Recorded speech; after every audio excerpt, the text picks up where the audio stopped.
Praise the lord. యేసుక్రీస్తు దివ్యనామంలో ఉదయకాల సమయంలో వాక్యం వీక్షిస్తున్న మీ అందరికీ నా హృదయపూర్వక వందనాలు తెలియజేస్తున్నాను. బాగున్నారా? సంతోషంగా ఉన్నారా? అన్నట్లు ఈరోజు ఆదివారం కదూ, దేవుని మందిరానికి వెళ్ళాలి.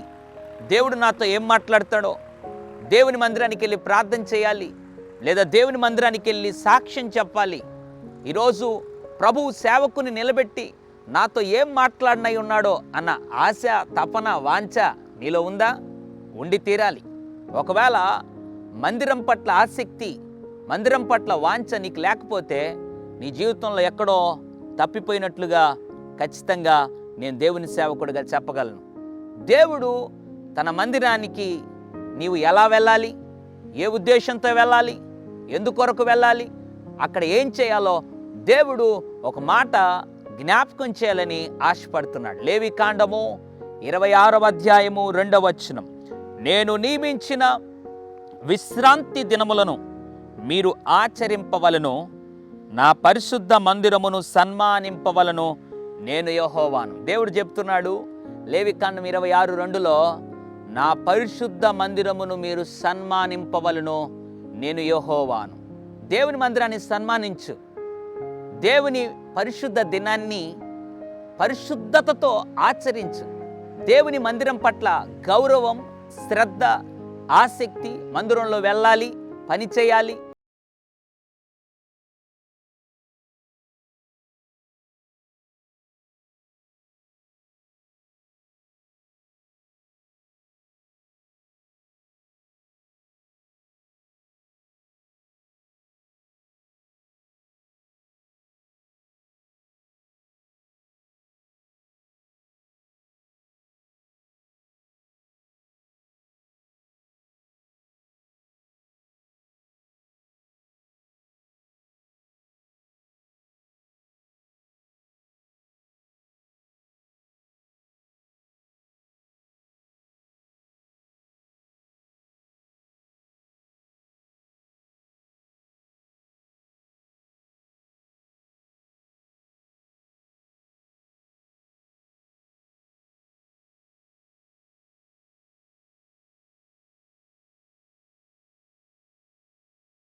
ఆ మనస్సు ఎవరికైతే ఉందో వారిని క్షమించి, ఇది మొదలుకొని ప్రభువా వారి బ్రతుకు పర్యంతరం, నీ రాకడ పర్యంతరం మందిరాన్ని ప్రేమించి ఆసక్తితో పరిగెత్తుకుంటా వెళ్ళి, లేవికాండం 26:2లో నువ్వు చెప్పినట్లుగా నా పరిశుద్ధ మందిరమును నువ్వు సన్మానించవలను, నేను యెహోవాను అన్నావు ప్రభువా. ఆ మాటను మేము గౌరవించి నీ వాక్యానికి లోబడి మందిరాన్ని ప్రేమించి తద్వారా దీవెనలు పొందుకోవడానికి నీ ప్రియబిడ్డలకు కృప చూపమని యేసు నామములో ప్రార్థిస్తున్నాను తండ్రి. ఆమెన్. God bless you.